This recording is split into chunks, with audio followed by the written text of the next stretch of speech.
Olá, meus amigos, amigas. Vamos dar continuidade ao estudo dos nossos livros.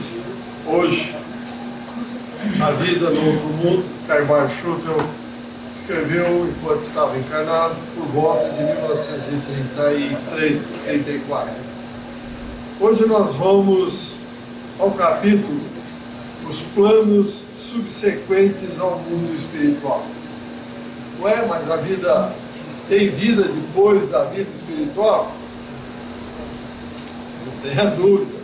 Nós fomos criados simples e ignorantes, quer dizer, sem conhecimento de nada, para passar pelo reino mineral, vegetal, animal, hominal, angelical, arcangelical e um dia chegar a Deus. Então nós estamos ainda aqui embaixo, no hominal.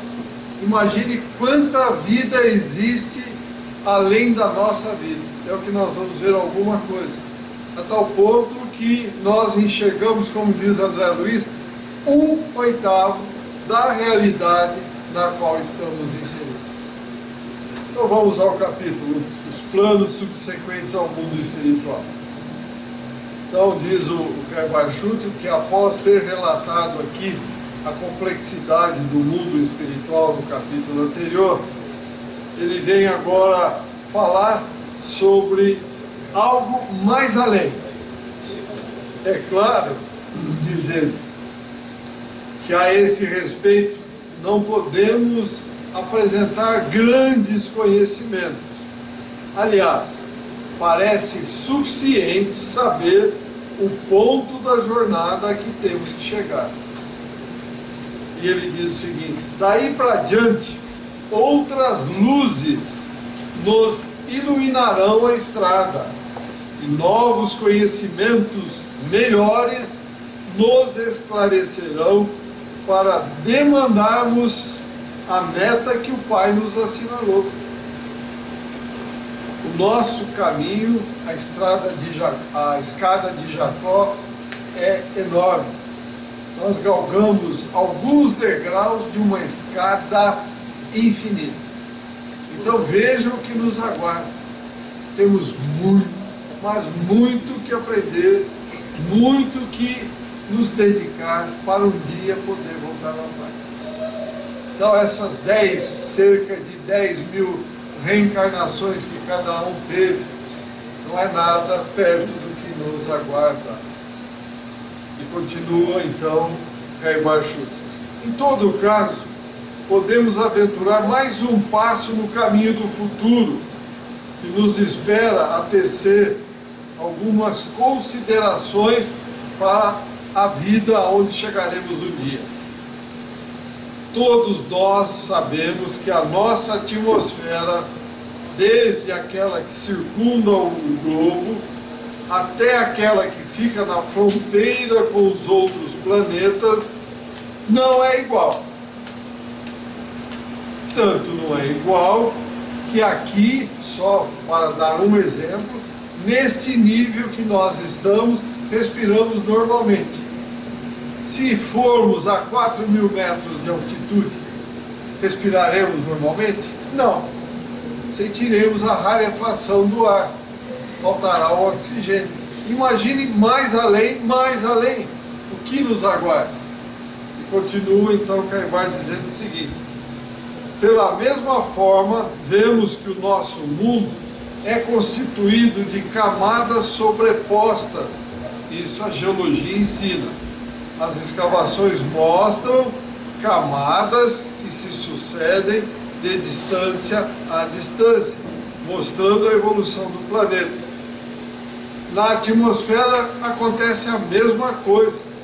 Ela é composta de camadas superpostas, diferentes. Isso é natural. Da Terra a uma certa distância, a matéria que existe aqui é o oxigênio em muita abundância. É um gás que nós não vemos e nem sentimos. Ele é imponderável aos sentidos humanos. Não obstante, ainda é matéria. Só porque nós não enxergamos não é matéria? É matéria. dado que muito grosseira aos sentidos da alma, sentidos psíquicos ou sentidos espirituais. Pois bem, em subindo mais diminui o oxigênio, e assim por diante a matéria vai se rarefazendo, tornando-se cada vez mais sutil. Isto vai acontecendo aos poucos, gradativamente, porque na natureza nunca houve e nem haverá transições bruscas. Não há transições bruscas. Nada passa de um estado para outro sem que o primeiro passe por um estado intermediário.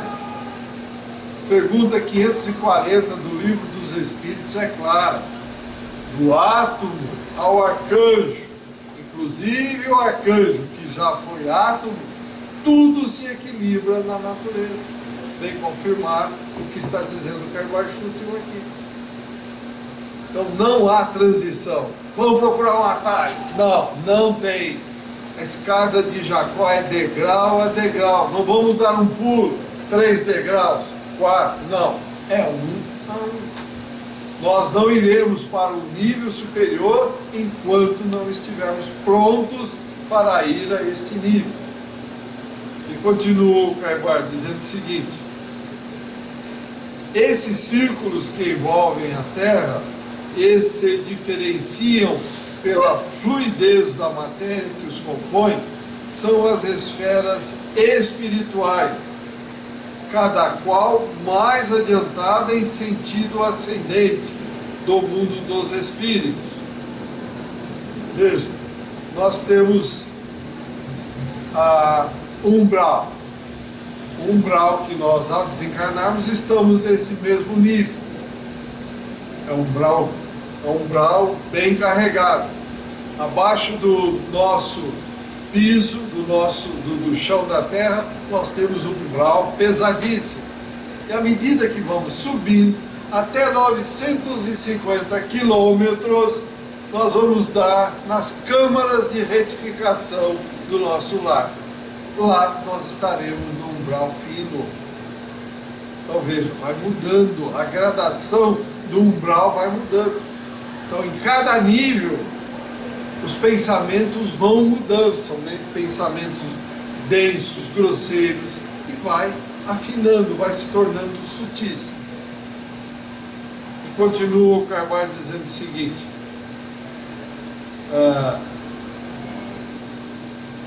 são outros tantos mundos, cada um mais evoluído, mais perfeito, mais belo e admirável que o precedente. À medida que vamos subindo a nossa escadinha, nós vamos galgando mundos muito mais perfeitos do que o nosso.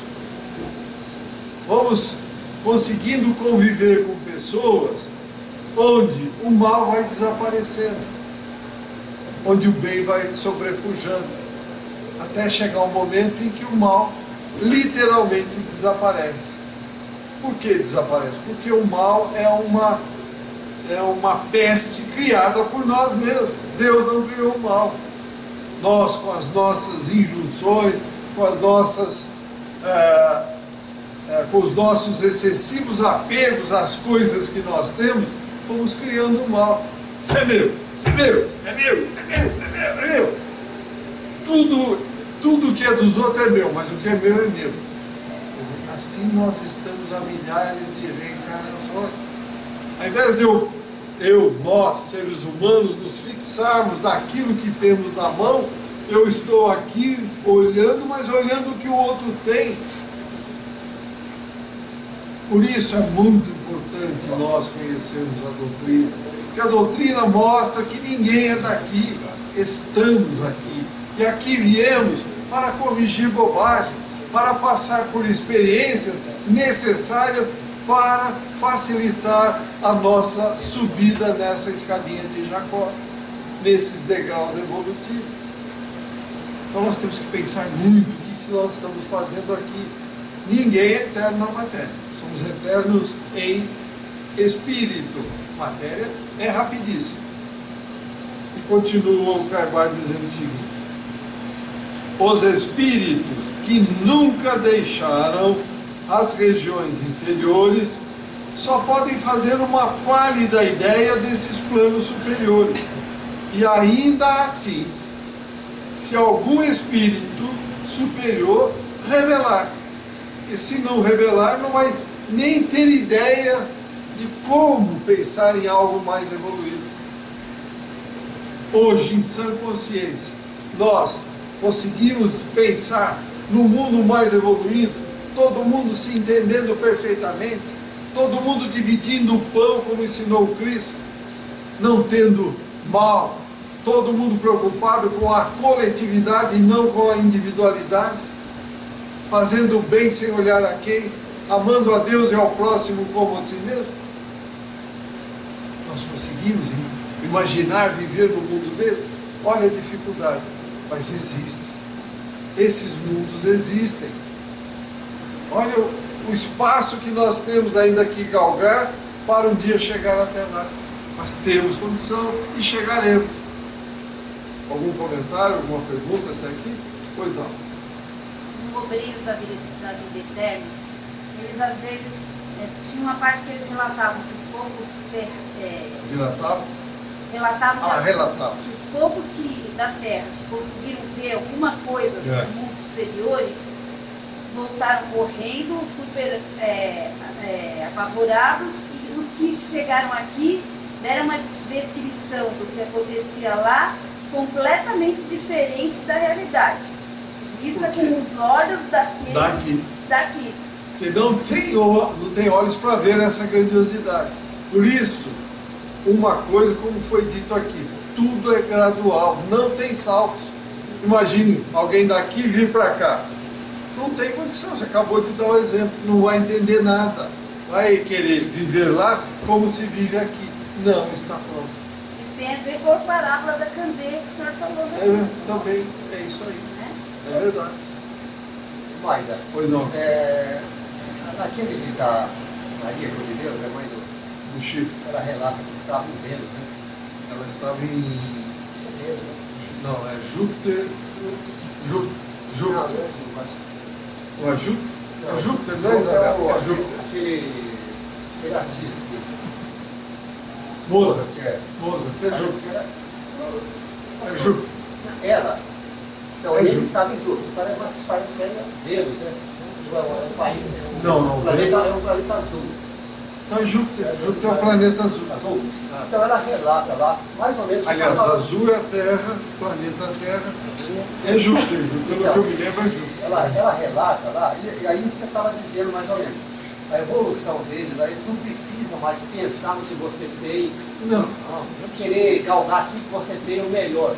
Eles querem fazer o melhor de si para a coletividade. Para a coletividade.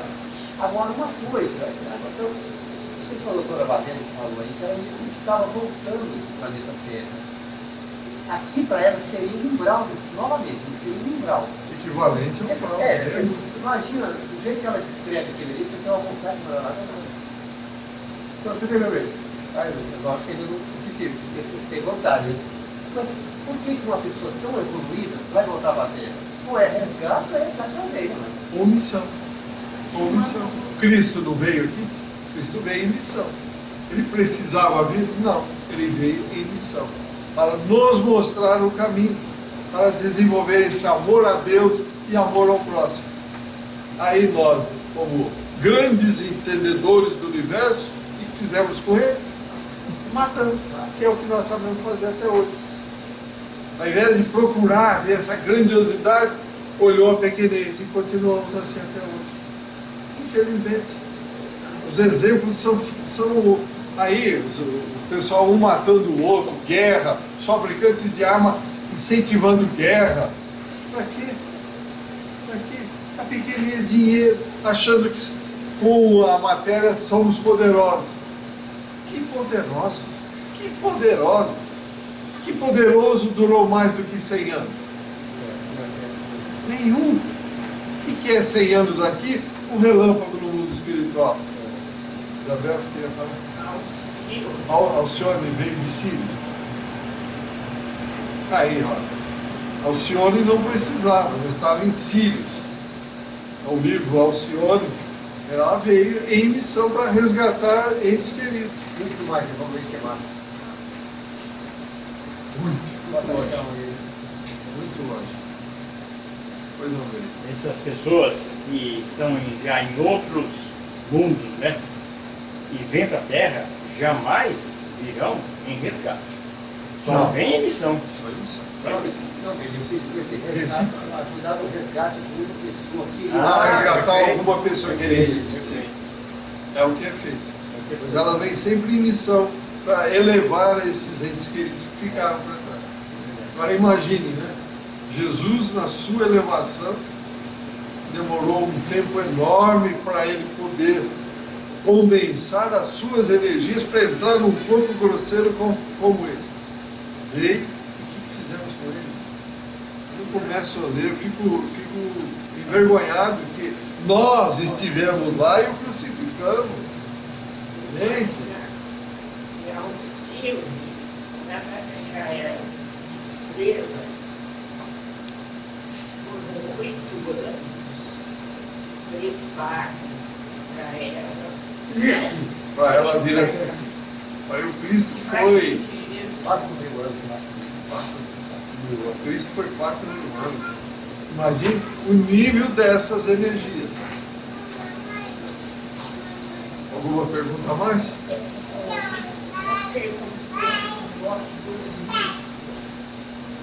Alcione. Esse aqui é a vida no outro mundo. Eu não tenho certeza, Silmara, mas eu vi uma história de que, numa época de muitos escândalos, muitas coisas terríveis que estavam acontecendo, muita roubalheira, foram perguntar para o Chico, né, o que ele pensava daquilo tudo. Eu não E ele conheço. respondeu: ah, não se preocupa não. Quando eles partirem vai ficar tudo aqui. Quer dizer, ele é demais, né? Eu me lembro de uma comunicação que veio, uma psicografia, não lembro, mas há uns 4, 5 anos atrás, o Marechal Deodoro da Fonseca, ele foi taxativo. Esses políticos que estão se locupletando dos bens públicos não porão a mão em nada. Ponto. Eu acho que você lembra disso. Aí, gente, vai levar o quê? Para onde?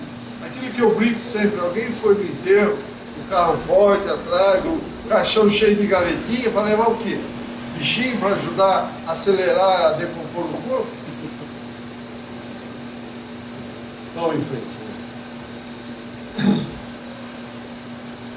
Então esses espíritos, então eles não vão fazer uma ideia de um mundo superior de jeito nenhum. Entretanto, não resta dúvida de que cada mundo inferior é o reflexo do mundo imediatamente superior. Não é assim que dizem os espíritos, que aqui é uma cópia piorada de lá? Aí, ó, daqui o que diz o Peguar. É o reflexo de um mundo que está ali, logo ali. E assim como a matéria se rarefaz, elevada à quinta essência, assim também, quanto mais afastados estiverem os planos espirituais, mais adiantados serão os espíritos que neles habitarem, devido à fluidez, à rarefação, em suma, à perfeição da matéria onde eles se acham inseridos.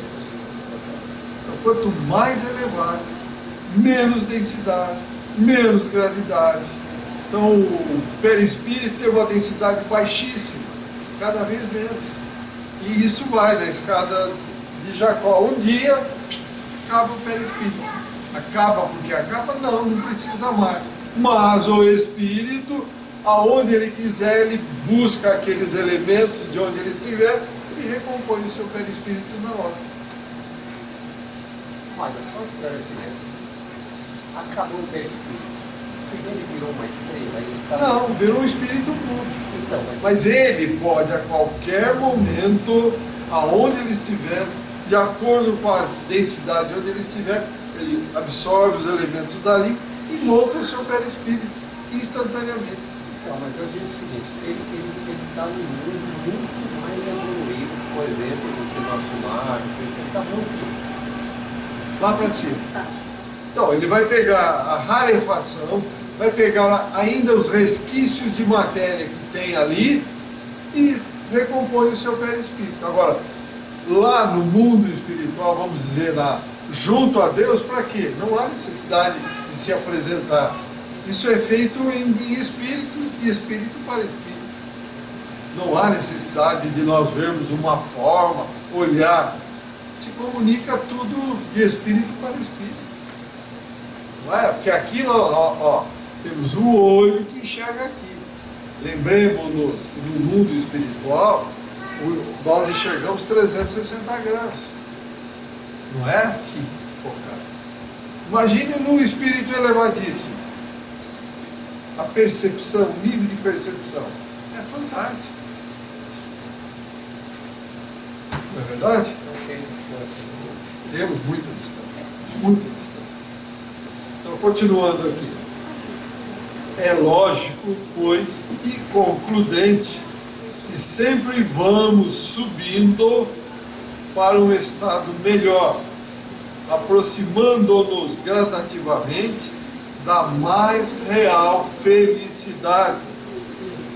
A felicidade que nós procuramos aqui, meus amigos, a busca, depende da nossa espiritualização, conclui o Carvalho. Sem espiritualização, não haverá felicidade tão decantada e tão procurada. Ah, eu quero dinheiro, vou comprar, vou fazer. Mas o que? Nada. Repito, alguém põe alguma coisa no caixão para levar? É um momento. É um momento. Nesse orgulho, nessa vaidade exacerbada, vai pegar o dinheiro para fazer bobagem. Ajude alguém. Vá ajudar alguém. Vá num orfanato, vá no asilo. Vamos ajudar uma entidade que realmente auxilia as pessoas. Isso vai contar ponto positivo na nossa espiritualização. Se formos só atender os desejos materiais, vai contar ponto negativo. Comentários, perguntas? Olha, você falou na felicidade do dinheiro, né, irmã? Você vê o caso do Henrique Batista, né? Ele foi o 7º homem mais rico da face da terra. Né? E a reportagem hoje ele está morando em favor. Então, Pode, né? Entendeu? O que é a... precisa tomar muito cuidado. Muito cuidado. Ninguém é dono de nada. Eu fiz. Você teve a oportunidade, por estar na terra, porque você não é da terra, de ter em mãos essa quantidade de dinheiro para administrá-lo adequadamente. O que você fez em prol do próximo? Amor a Deus, amor ao próximo como a ti mesmo. O que você fez? Fiquei atendendo o meu orgulho, a minha vaidade. Só, né? Acabou. Se prepara que a coisa na próxima vai ser complicadíssima. Vai ser complicadíssimo. Não podemos usar o dinheiro que nós ganhamos legalmente, com responsabilidade. Podemos e devemos. Mas usar com responsabilidade. Não é porque nós ganhamos que vamos jogar fora. Não. Precisamos olhar se não tem alguém precisando de alguma coisa. Porque nós vivemos em sociedade. Nós não vivemos isolados. Eu no alto do morro, o Valtinho no alto do outro, a Isabel, não. Nós vivemos juntos, em sociedade, para nos complementarmos uns aos outros. Se não fizermos isso, a nossa consciência nos cobrará. Essas bagunças que nós vemos hoje no mundo político, aí, esses desvios, isso vai ter um desdobramento terrível. Terrível. Achar que eu posso, eu faço, eu mando, vamos aguardar para mim. Nada passa sem que o mundo espiritual, sem que Deus saiba.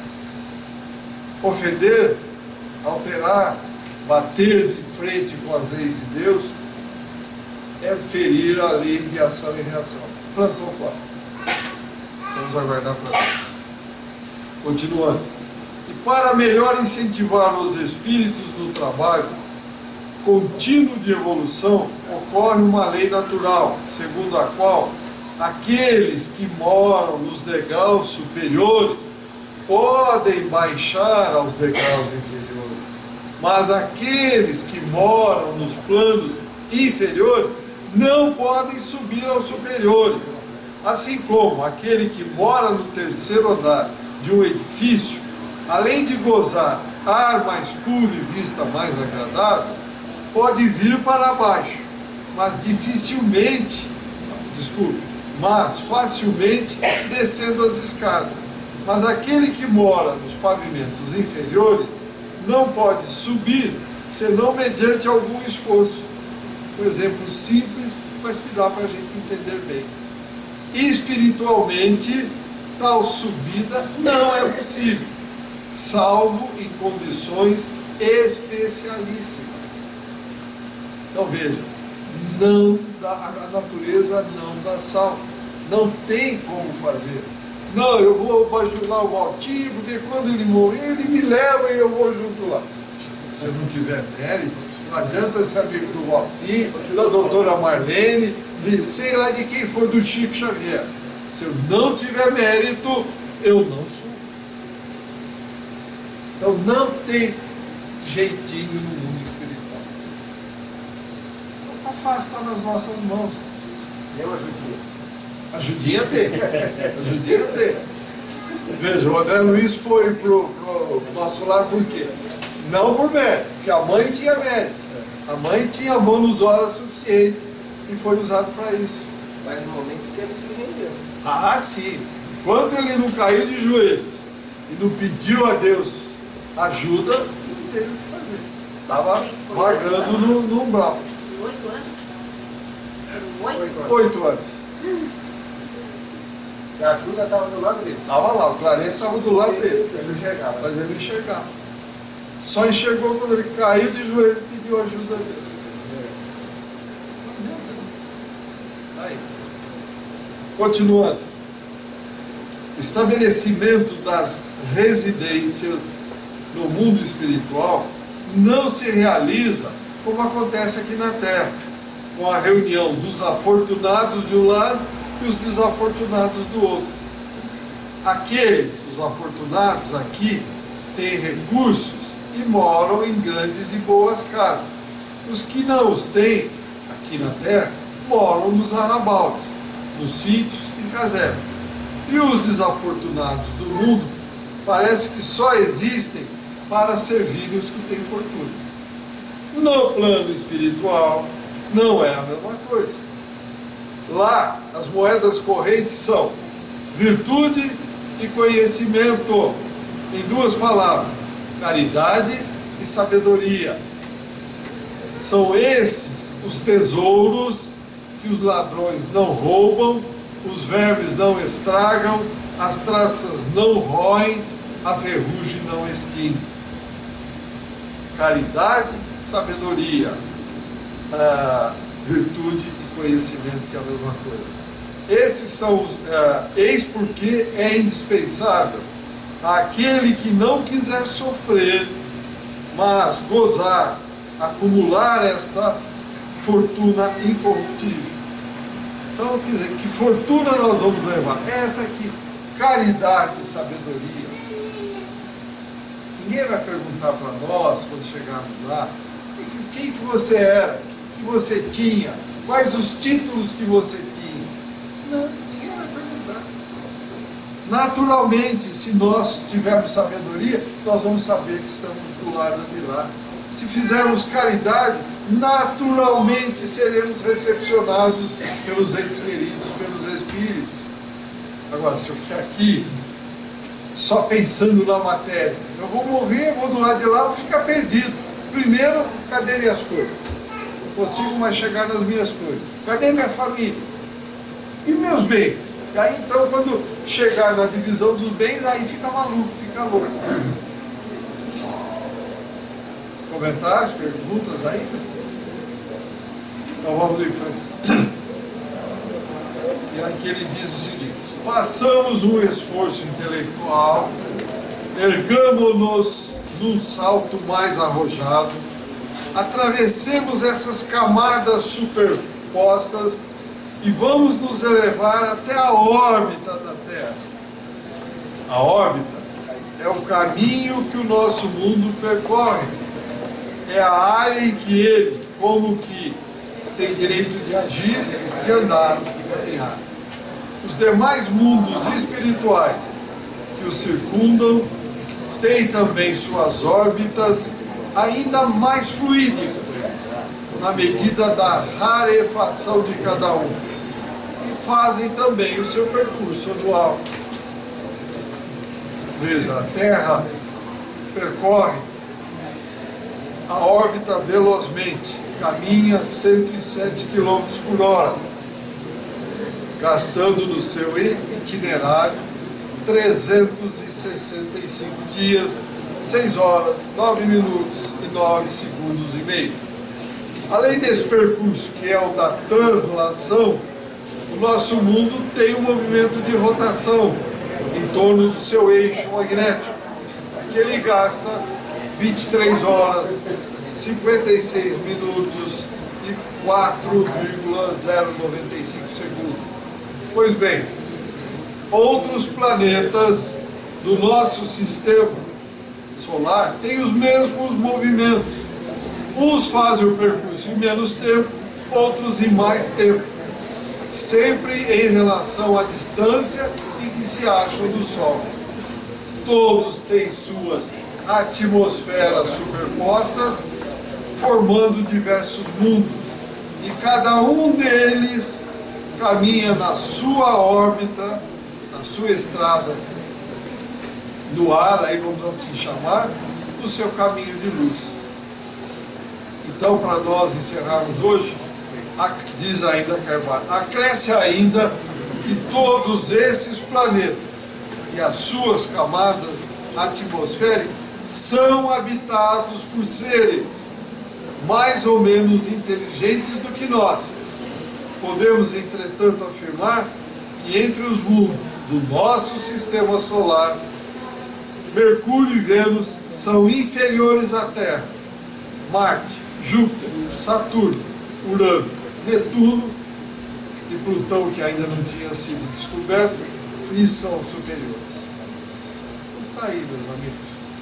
Vênus e Mercúrio estão mais próximos do Sol, fazem o seu movimento de rotação com o seu eixo muito inclinado, não podem, portanto, ser superiores, pois as condições de vida ali são demasiadamente inclementes. Devem existir planetas onde as condições de vida são mais promissoras.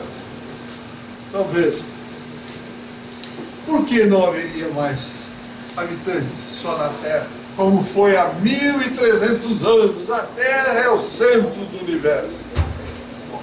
É pensar muito pequeno, é submeter-se a uma ideia e não discutir a ideia. Só porque alguém falou que é, a gente aceitou e ficou quieto. Senão morria na Inquisição, ou morria degolado. Nós não viemos aqui para ser subjugados, meus amigos. Nós viemos aqui para usar a massa cinzenta. Estamos, não somos. Temos que ser agentes de mudança e não meros espectadores. Então veja que maravilha. Isso aqui foi escrito em 1933, 34. Imagine depois, com a obra do Chico, o que veio de esclarecimento sobre tudo isso. Então, a sabedoria e a caridade é o nosso caminho. Alguma pergunta, algum comentário? Pois não. Pode, por favor. Mesmo quando a gente estiver se elevando, conseguindo passar de um plano para o outro, ainda assim a gente tem que ser humilde e solidário. Cada vez Também mais. está escrito lá Cada vez que mais. não dá para olhar para trás para os irmãos da erraticidade e ouvir gritos, gemidos e sofrimentos e não fazer nada. Tem um esclarecimento do mundo espiritual que diz o seguinte: o homem só tem o direito de olhar o outro de cima para baixo quando estiver dando a mão para socorrer. Ponto final. Alguma pergunta a mais? Então, muito obrigado a todos, internautas também, e até o próximo encontro. Saúde e paz a todos.